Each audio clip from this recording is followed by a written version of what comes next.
नमस्कार जय जगन्नाथ आपण मानक आम चैनल स्वागत। कौन आपण यही सब काम करुँच कि जदि करूथांती ताहले आपणकर मुख कर्कट रोग किंबा माउथ कैंसर हबार बहुत संभावना रोची।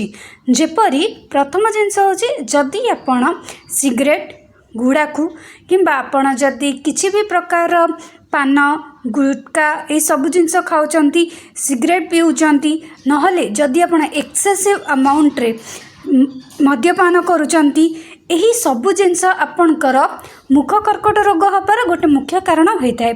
यह सहित जो मानकर HIV हेबार संभावना रोची तांकर मध्य यही समस्या देखा जाय थाए।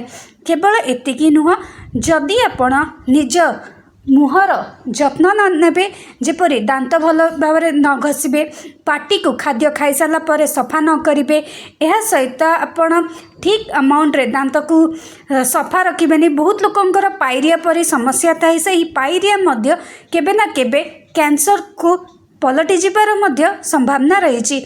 यह सहित बहुत लोकंकर दांत रे इन्फेक्शन होता है से ही इन्फेक्शन को जदि से माने सफा न करती ताहले मुख कर्कट रोग हबार संभावना रही थाए।